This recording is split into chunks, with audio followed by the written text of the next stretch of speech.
दा नोंथांमोनहा मोनसे कैलकुलेशन नुबाय जानांगौ 22%। दा नोंथांमोनहा बे प्लेनिंनि गेजेरजों माबोरैहाय खम समावनो डाइरेक्टर लेभेल एचिभ खालामनो हायो एबा 22% जानो हायो आं बेनि गेजेराव फोरमायसिगोन। बे कैलकुलेशनखौ नोंथांमोनहा नायलांबानो जाबाय मोजाङै। आङो फारि फारि नोंथांमोननो फोरमायलांगोन, दिन्थिलांगोन माबोरैहाय कैलकुलेशन खालामो। दा आङो बे कैलकुलेशनखौ 2500 माने लयल्टी प्रग्रामनि सायाव लानाय जादों नोंथांमोन। दा जोंनाव बिजनेस भलिउम हिसाबैहाय कैलकुलेशन जायो नोंथांमोन। दा 2500 लयल्टी प्रग्रामनि बिजनेस भलिउमा जागोन 2500 ना नोंथांमोन, बिनि खावसे। अब्ला खावसे लायोब्ला जोंना बिजनेस भलिउमा जागोन 1250 बिजनेस भलिउम नोंथांमोन। दा बेखौ नोंथाङा बे डाइरेक्टर लेभेलखौ थाब एचिभ खालामनो थाखाय नोंथाङा नोंथांनि गाहायावहाय नोंथां बादि माने 6 सुबुं माने 6 सुबुंखौ नोंथाङा नोंथांनि डाउनाव जइन खालामनांगोन। अब्ला 1 2 3 4 5 6 बेबायदि बिथांमोनहाबो नों जेरै लयल्टी प्रग्राम खालामदों 2500 नि सापस बेबायदिनो खालामनांगोन। दा बयबो सुबुङा 1250 BB खालामनांगोन माने बिजनेस भलिउम खालामनांगोन। दा सापस हमनानै लादो बयबो खालामबाय। दा डाउन लाइनावहाय फैगोन बिजनेस भलिउमा 1250 into 6 जों बेजों सानजाबोब्ला माने मोनगोन 7500 बिजनेस भलिउम नोंथांमोन। 7500 बिजनेस भलिउम। अब्ला नोंथांनिया हारसिङै हिसाबै जागोन नोंथांनि बिजनेस भलिउमा 1250। दा बेखौ जोङो प्लास खालामदो, दाजाबदो, टटेल खालामोब्ला टटेल बिजनेस भलिउमा जागोन नैबे जे जों 6 सुबुंनि बियो बेखौ लाबोबाय बेवहाय 7500 प्लास 1250 बेजों जोङो प्लास खालामोबा दाजाबोब्ला जोंनि टटेल बिजनेस भलिउमा जागोन 8750 बिजनेस भलिउम नोंथांमोन। अब्ला नोंथाङा जागोन फार्स्ट मान्थआवनो 10% आरो नोंथांनि डाउननि बे 6 सुबुङा जागोन 7%, नोंथाङा 10%। मानो होननानै बुंब्ला नोंथाङा माने हारसिङै नङा, नोंथांनि गाहायाव 6 सुबुं दंबावो, बेनिखायनो नोंथांनि टटेल बिजनेस भलिउमा जाबाय 8750। बेनिखायनो नोंथाङा 10%आव थांबाय, बिथांमोनहा 7आवनो दं दासिमबो। दा जोङो नायदो नोंथाङा 10% जाबाय आरो बिसोर 7आव दङब्ला अब्ला लेभेल डिफारेन्टआ जाबाय मानि दा नोंथांना 3% लेभेल डिफारेन्ट जाबाय। लेभेल डिफारेन्टआवहाय नायदो नोंथांमोनहा। अब्ला नोंथांनि चेकआ माबोरै फैगोन होननानै बुंब्ला दा नोंथांनि बेंकआव माबोरैहाय चेक फैगोन होननानै बुंब्ला नोंथांना जे हारसिङैहाय 1250 BB मोन बिजनेस भलिउममोन। दा बे हिसाबै 10% जों केलकुलेट खालामोब्ला नोंथांनि चेकआ जागोन सेथि दानावहाय 125 रुपिस। आरो डाउन लाइना जोंना दङमोन बिजनेस भलिउमा 6 सुबुंनि, बेजों हिसाब खालामोब्ला 7500 जों 3% केलकुलेट खालामोब्ला नोंथांमोन 3% लायोब्ला नोंथांनाव फैगोन डाउन लाइननिफ्राय 225 रुपिस सेथि मान्थआव। अब्ला बे मोननैजों जोङो दाजाबदो टटेल इनकामा जागोन नोंथांना हारसिङै 125 रुपिसमोन आरो डाउन लाइननिफ्राय इनकाम फैगोन नोंथांनाव नायदो 225 रुपिस। अब्ला प्लास खालामोब्ला नोंथांना सेथि दानावहाय 350 रुपिस फैगोन नोंथांनावहाय। फार्स्ट मान्थआवहाय नोंथांनि चेकआ 350 रुपिस फैगोन। दा जों बेखौ आरो सिगां मान्थआवहाय नैथि मान्थआव लांबावदिनि। दा नैथि मान्थआव नायदो नोंथांमोन। दा थिग बिदिनो नोंथाङा नैथि दानावबो 1250 बिजनेस भलिउम बानायबाय। बेबायदिनो बेनिफ्राय आरो नोंथाङा नैबे 6 सुबुंखौ माने सानै आरो माने जयनिं एड खालामबावनो थिनबाय। अब्ला बिसोरो सानै जयनिं होबावबाय। अब्ला 6 सुबुङा सानै जयनिं खालामबावोब्ला 12 मेम्बार जाबाय नोंथांमोन। 12 जाबाय डाउनाव, नैबे 6 नि गाहायाव 12 जाबाय। अब्ला 6 आरो 12 जों प्लास खालामोब्ला जोङो 18 सुबुं जाहैबाय। अब्ला गासैबो 1250 BB खालामो, बिजनेस भलिउम खालामो। अब्ला बेजों सानजाबोब्ला नोंथांमोन जोंनावहाय फैगोन 22,500 बिजनेस भलिउम नोंथांमोन। दानिया बे 22,500 बिजनेस भलिउमखौ जोङो प्लास खालामदो नोंथांनिजों। अब्ला नोंथांना बेसे जाबाय आरो बे ग्रुपना बेसे जाबाय, बेजों प्लास खालामोब्ला जोङो लास्ट मान्थनिबो जोंना दंखायो 8750 लोगोफोर, बेखौबो प्लास खालामबाय। बिनिफ्राय सेकेन्ड मान्थआव टटेल बिजनेस भलिउमा जागोन जोंनावहाय दानिया बेसेबां जागोन 32,500 टटेल बे मोनथामजों जुदि जोङो दाजाबोब्ला जोंनाव सेकेन्ड मान्थआवहाय 32,500 बिजनेस भलिउम जाबाय। अब्ला नोंथाङा डाइरेक्ट फैबाय 13 लेभेलावहाय नोंथाङा 13% लेभेलाव फैबाय। अब्ला डाउनलाइना दासिमबो 7%आवनो दं, नोंथाङा खिन्थु 13% जाफैबाय। दा नोंथाङा 13% जाबाय आरो बिसोर दासिमबो 7%आवनो दङ।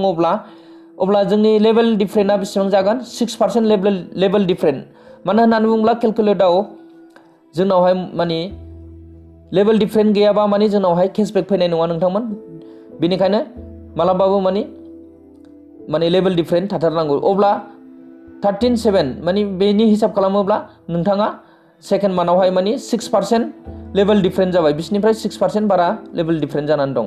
अब्ला नोंथांनि सेकआ फैगोन, नोंथांनि हारसिङैनिया फैगोन 1,250 नि हिसाबै 13% जों केलकुलेट खालामोब्ला नोंथांनाव फैगोन 162 रुपिस आरो डाउनलाइननिफ्राय फैगोन नोंथांनाव बेसे जों नैबे 6 जों केलकुलेट खालामोब्ला नोंथांनाव सेकेन्ड मान्थआवहाय डाउनलाइननिफ्राय फैगोन 1,350 रुपिस नोंथांमोन सेकेन्ड मान्थआवहाय। अब्ला नोंथांनि सेकेन्ड मान्थनि टटेल इनकामा जागोन नैबे माने डाउननि जाबाय आरो नैबे नोंथांनि बेजों माने जों टटेल खालामोब्ला दाजाबोब्ला अब्ला नोंथांना सेकेन्ड मान्थआवहाय नोंथांनाव चेक फैगोन 1,512 रुपिस नोंथांमोन। दा आरो जों बेखौ थामथि मान्थआवहाय लांबावबाय नोंथांमोन थामथि दानाव। अब्ला थिग बेबायदिनो थामथि दानावबो नोंथाङा बेसे खालामबाय आरो जोङो नैबेहाय जे जोङो 18 सुबुं जाखाबायमोन, बे 18 सुबुङा आरो सानै जयनिं होबावबाय। अब्ला 36 जाबाय बिसिनि गाहायाव। दा 36 आरो 18 जों जोङो दाजाबोब्ला 54 सुबुं जाबाय नोंथांमोन गासैबो बेसे बिबांनि माने बिजनेस भलिउम खालामजोब्बाय। अब्ला जोङो 54 जों नैबेजों माने सानजाबोब्ला जोंनाव बेसेबां जाखो 67,500 बिजनेस भलिउम जाबाय नोंथांमोन बेसे सुबुंजों। अब्ला बेजोंहाय नैबेजों जोङो प्लास खालामबाय नोंथांमोन आरो जोंनावहाय नैबेसे माने दंखायो जोंनावहाय माने सिगां मान्थनि जोंनावहाय बेसे माने दंखायो। दा बेजों दाजाबदो जोङो बे मोनथामजों। अब्ला दाजाबोब्ला टटेल माने थार्ड मान्थआवहाय बिजनेस भलिउमा जागोन 1,01,250 जाबाय नोंथांमोन बिजनेस भलिउमा जोंनिया। अब्ला नोंथाङा डाइरेक्ट माने नैबेहाय नोंथाङा 13मोन, 13निफ्राय दा नोंथाङा डाइरेक्ट माने 16 लेभेलाव थांबाय, 16% लेभेलाव थांबाय नोंथाङा। बिनिफ्राय नोंथांनि डाउनलाइनफ्राबो माने 10% जाफैबाय गासिबो, ओमफ्राय नोंथाङा 16% जाफैबाय। दा अब्ला बे 16% जों आरो 10% जों हिसाब लायोब्ला नोंथाङा बेवहायबो माने 6% लेभेल डिफारेन्ट जानानै दङ। दा बे हिसाबै नोंथांनाव चेकआ फैगोन, नोंथांनि हारसिंनिया फैगोन नैबे जे नों बेसे खालामदों बे हिसाबै। दा नोंथांना फैगोन 16% हिसाबै 200 रुपिस नोंथांना थार्ड मान्थआवहाय हारसिङैनि चेकआ।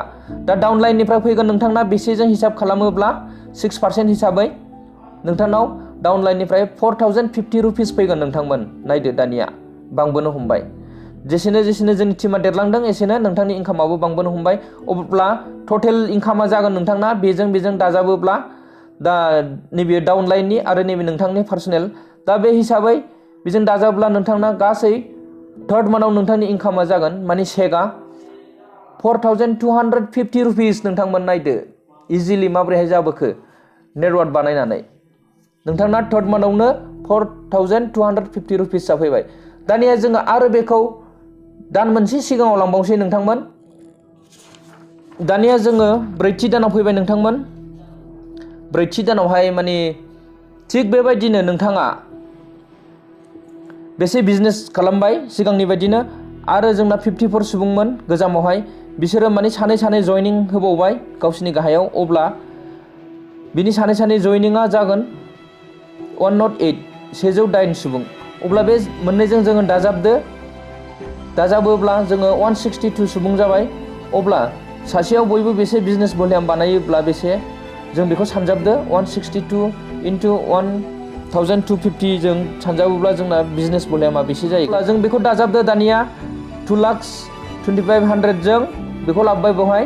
बिनिफ्राय नोंथांना हारसिङै दंखायोमोन बेसे आरो जोंनाव सिगां मानाव दंखायोमोन माने 1,01,250 250 बिजनेस भलिउम दंखायोमोन दा बेबो प्लास जाफागोन माने मडिकेयारावहाय माने सिगांनि बिजनेस भलिउमाबो माने केलकुलेट जाफायो दा बे मोनथामजों जोङो दाजाबोब्ला जोंनि टटेल 4 मान्थनि बिजनेस भलिउमा जागोन नोंथांमोन 3,05,000 नोंथांनि बिजनेस भलिउमा नोंथांनि टटेल बिजनेस भलिउमा अब्ला नोंथाङा डाइरेक्ट थांबाय 22% लेभेलाव 22% लेभेल दा नोंथाङा बेवहाय माने 22% लेभेल थांनाय लोगो लोगो नोंथाङा क्वालिफाइड डाइरेक्टर जाफैबाय नोंथाङा 22% क्वालिफाइड डाइरेक्टर लेभेल नोंथांखौ बुंबाय अब्ला नायदो डाउन लाइनआ दासिम 13% जाबोबाय आरो नोंथाङा 22% अब्ला लेभेल डिफरेन्टखौ नायदो नोंथांमोनहा 22% नोंथांनि डाउनआ 13% अब्ला नोंथां आरो नोंथांनि डाउननि लेभेल डिफरेन्टआ 9% जाबाय नोंथांमोन दानिया नोंथांनि चेकआ फैगोन 4 मान्थआवहाय इउ माने नोंथाङा बाहाय बेसे बिजनेस भलिउम खालामदों अब्ला 22% जों सानोब्ला नोंथांनि बिजनेस भलिउमा फैगोन 22% हिसाबै नैबेसे बिजनेस भलिउमाव 275 रुपिस नों हारसिंनिया आरो दा नोंथांनि डाउननिफ्राय नोंथांनाव चेकआ फैगोन 2,25,100 निफ्राय 9% हिसाबै 18,225 रुपिस डाउन लाइननिफ्राय नोंथांमोन बेखौ मोजाङै फल' खालाम नोंथांमोन दा नोंथांनाव एडिशनेल डाइरेक्टर बोनास फैबावगोन नोंथांमोन दा नोंथांनि एडिशनेल डाइरेक्टर बोनासआ जागोन नैबेहाय जे नोंथांना 2,25,100 मोन बे हिसाबै नोंथांनाव नायदो नोंथाङा बेनिफ्राय मोनगोन माने 4.5% मोनबावगोन नोंथाङा बेनिफ्राय दा बेजों केलकुलेट खालामोबा 4.5 जों बेसे पार्सेन्टजों केलकुलेट खालामोबा नोंथांनाव बेनिफ्राय फैबावगोन डाइरेक्टर बोनासआ नोंथांनाव 9,112 रुपिस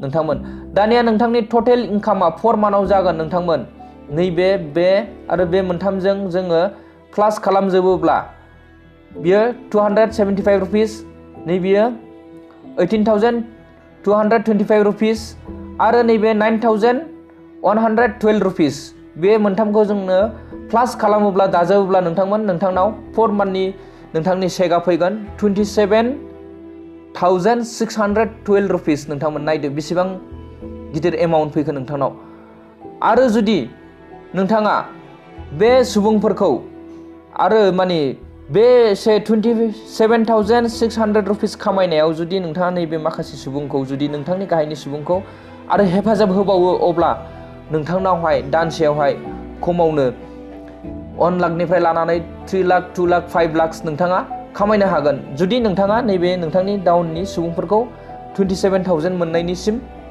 जुदि हेफाजाब होयोब्ला दा बेखौनो बुङो नोंथांमोन नेटवर्क मार्केटिं बिजनेस आरो बेखौनो बुङो नोंथांमोन मडिकेयार दा नोंथांमोनहा बे बेनिफिटखौ लानो थाखाय आंखौ कल खालामनो हागोन कन्टेक्ट खालामनो हागोन दा आङो आसामाव थांगासिनो दं नोंथांमोन 31 दा नोंथांमोनहा आंखौ लोगो हमनो हागोन जुदि नोंथांमोनहा बेबायदि इजिलि रां खामायनो गोसो दंब्ला नेटवर्क मार्केटिंनि गेजेरजों दा दिनै भिडिअआ एसेनोसै नोंथांमोन बाय टेक केयार